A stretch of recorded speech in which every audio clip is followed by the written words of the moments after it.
It's a very touching story. It also shows the love of Allah subhanahu wa ta'ala, the power of Allah subhanahu wa ta'ala. Never ever underestimate the power of Allah. You know, there was a sheikh who mentioned this in Saudi Arabia, and there was a doctor that visited him from Pakistan and told him a story that happened to him. So he says, what happened to me? He says, the doctor who's speaking is a top neurologist, one of the top doctors in Pakistan, or, you know, a very, very good doctor, very hard to meet. It's said that perhaps you would have to wait months on end before you can get an appointment to see him.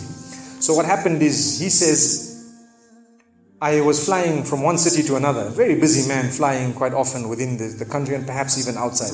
And he says, suddenly the clouds built up. Huge clouds, and the lightning started striking, and it started pouring, and there was lots of turbulence, and one of the engines was struck and it was damaged. So we had to land. And so what happened is, the landing was at a nearby little airport or a little strip and so on. And when they landed there, it was a remote area. How are you going to repair this aircraft? A few people who were on it, it was a small plane, they were, quite surprised because they landed it in such a remote place. No one's there to repair it. They would have to wait, definitely. So the doctor asks the captain or the pilot that, you know what, how long are you going to be? He says, no, we're going to be quite long. Well, I need to get to that area. Look, he says, it's just a 3-hour drive by vehicle. So why don't you just go by road? And you know, you can go there and get there. He says, okay, good idea, because this is going to take long. So he decides to go on one of the try-shows, you know, in Pakistan, one of the areas, wherever it was, and he jumped in. And as they started progressing, the clouds built again. And the lightning was striking, and the rain started pouring. And it was pouring so much that their vehicle could not move much more because of the mud and because of everything else. And so it was quite an open area with a bit of farmland. And after a while they realized, look, we're not getting anywhere. There's a little house here. Why don't we just go there? We can read our salah. Perhaps we can, see, have a bit of a meal or whatever else. And they decided to knock the door. Strange people, strange land, far off, out in the rurals. And so he knocks the door, and he's got his little bag and everything, and he walks in.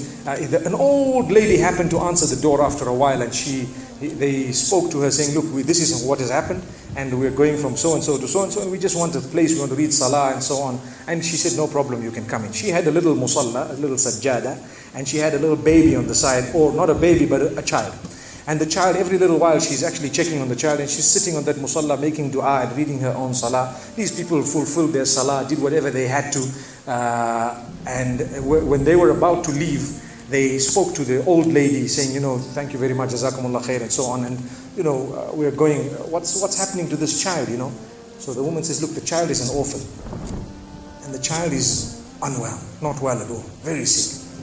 And we've been to all the doctors around. And subhanallah, I'm the grandmother of this child. The doctors have told us that there is only one specialist around who can help this child. And we tried to make an appointment, but they asked us to come 6 months later. And it's far away. I've been making dua to Allah ever since that day. Ya Allah, make it easy for us. The child is sick. Make it easy for us, Ya Allah. So the man says, what's the name of that specialist? So the granny says, he's Dr. Ishan. Immediately this doctor burst into tears. Straight away, he burst into tears. Why are you crying? Your dua has just been accepted. For your dua, the thunder came, the lightning came, the engine struck, we came down, we came on the road, the rain came again and stopped us and so on. And do you know what? The rain only stopped after the question was asked. Now it happened. And now the woman starts crying. Subhanallah. And the doctor himself is telling the story, saying, that was me.